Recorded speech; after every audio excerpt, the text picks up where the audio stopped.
Ryan stared at the man sprawled across the couch in her living room. Unfortunately for her, that man was none other than her stubborn, sassy, relentlessly flirtatious brother-in-law who, for reason unknown to God, mostly behaved like her husband. Her actual husband, on the other hand, was rarely home business trips, he claimed.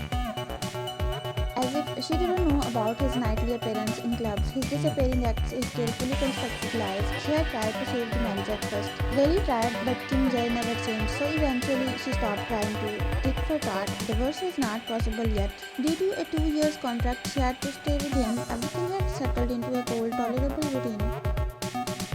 Until this alien, that's what she called him, returned from the States after completing his degree. Now he was running his own empire, yet he somehow possessed not a single habit of a proper CEO, no discipline, no boundaries, no sense, just a walking pain in the mess. Especially hers, that's Kim Taehyung, the youngest CEO of Korea, and her brother-in-law.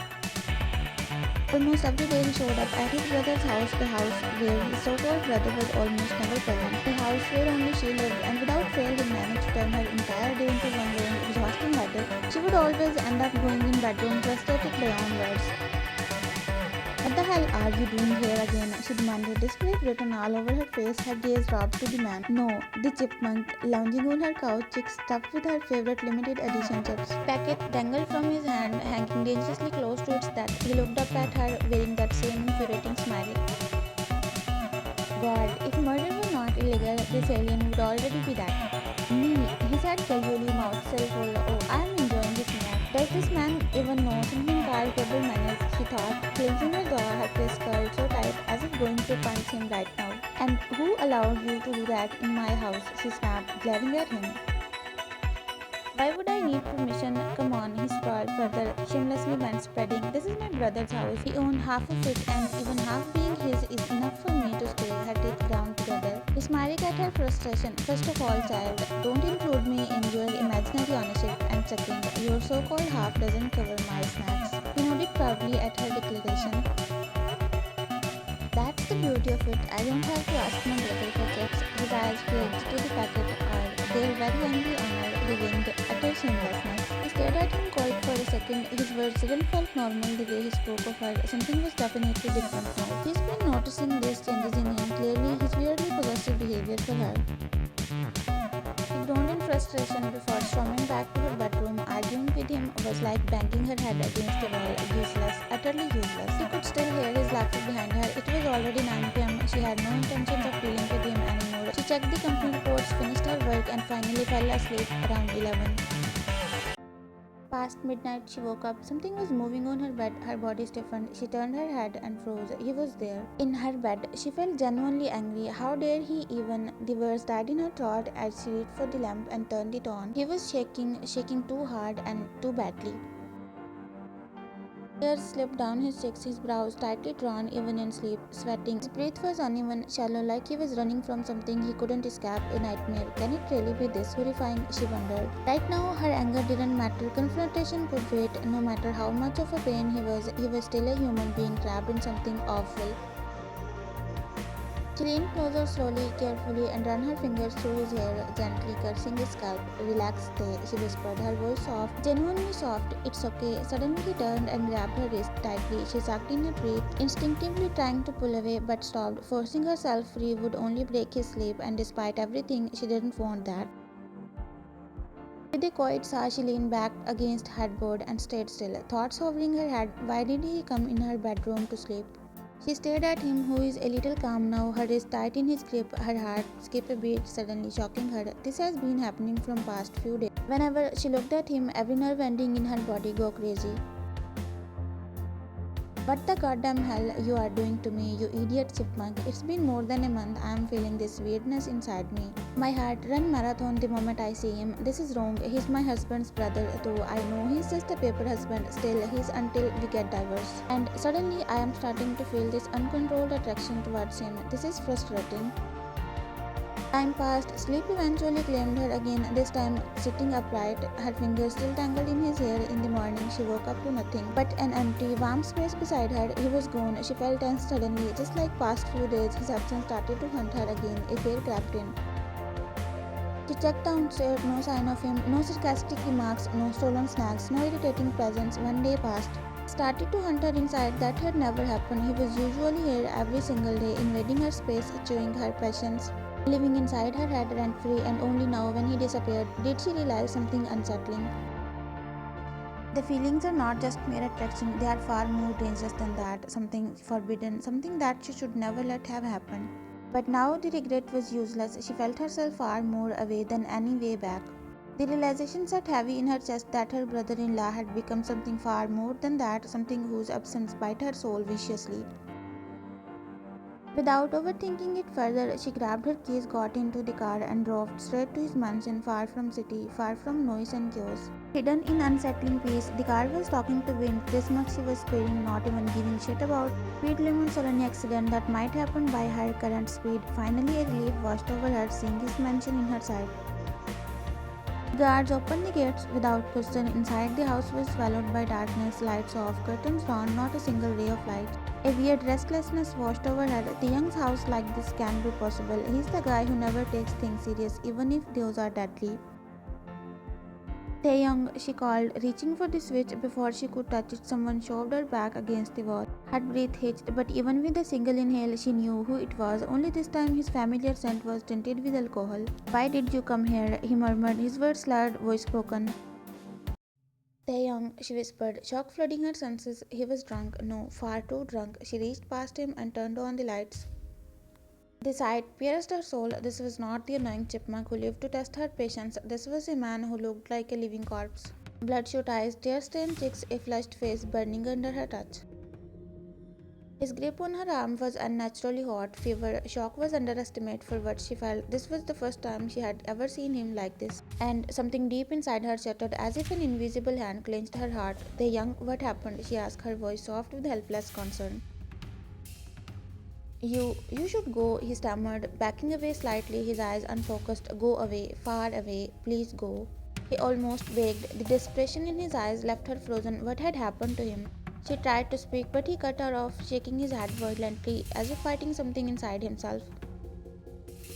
"No, you can't stay," he whispered. "Please, just go." Instead, she stepped forward and pulled him into a tight hug, one hand rubbing slow circles on his back. "Hey, calm down," she murmured gently. "It's okay, just breathe. Tell me what's wrong." At first, his body was stiff. Then, shockingly, he hugged her back, hard, too tight, as if she will vanish if he loses his hold around her. Her breath catched when he spoke again, his words slurred but heavy with meaning. "Go," he whispered against her shoulder, "because if you don't leave today," his grip tightened. "I wouldn't let you go ever." He hid his face against her neck. "If you do not leave," he mumbled inaudibly, "I'll snatch you from this world." Her blood ran cold at his words. The meaning was crystal clear for her.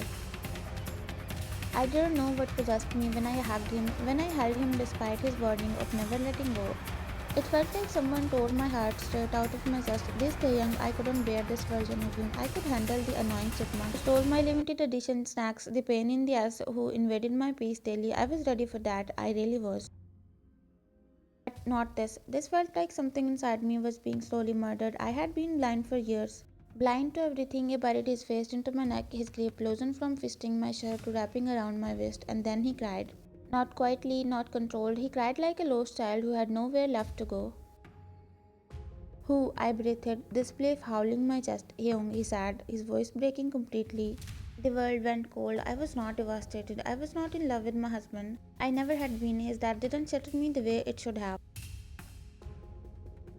But I needed to know what happened that bad. "Why?" I asked. "I'm tired," he murmured. "I hate calling you my sister-in-law." A shaky breath left his lips. "No, I want to call you mine, just mine." My blood froze. He was the wall between us, he continued softly, so I erased him from the planet. A cold, lethal shiver washed over me. This was not grief anymore. This was madness. I should have pushed him away, I should have run, but I didn't. Instead, my hold around him tightened. His lips brushed my ear as he whispered the words that sealed my fate. "Now, no one can separate us," he said calmly. "I will win you. I will make you mine." He giggled, nuzzling my neck. "Just mine, my Vian." He paused a little. "And we'll get married. I'll earn you." I couldn't move. I was shaken to my core. When did it happen? When did he cross the line from obsession into something this irreversible? This insane, erasing a human being like he was nothing more than a wall between us. Taehyung, when I could only whisper, his hold on my waist tightened, his face nuzzled into my neck with frightening trust. Like he already knew I would never push him away, like this spot is only his to claim, only his. 8 months ago, he murmured, the first day I met you, when I came back from the States, remember, my breath hitched. That day you took my breath away, he continued softly, and along with it, my sanity. He chuckled under his breath. Dark and hollow, my breath hitched. When you smiled at Young, I wanted to burn the universe, him with it. But then I realized it was just a show, you two were nothing. Victory flagged in his voice. That is when I decided you were already mine. And I was yours from that day on. His lips brushed my ear, no more assholes to separate us. He said my name like an addict tasting poison he loved.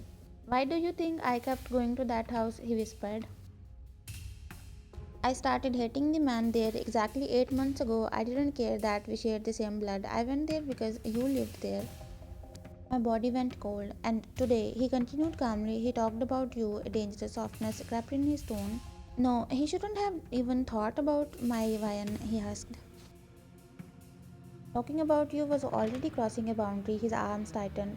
The words stood still, no one, he whispered, no one gets to talk about what's mine. I couldn't move, I already knew what he had become, it should have terrified me. I should have pushed him away, but I didn't. I did the opposite, I hugged him more close, if that was even possible. He stayed like that for a long time until his breathing evened out soft, slow, brushing against my neck. He fell asleep, literally while standing. He is impossible. A quiet, breathless chuckle escaped me despite the horrifying reality in front of me. With the help of one of the bodyguard, I managed to shift him on the couch. He didn't stare, his body heavy with exhaustion, alcohol, and whatever demons had finally dragged him under. That was my chance. The perfect opportunity to vanish, to run, to never look back, but I didn't. I didn't move an inch out of living room.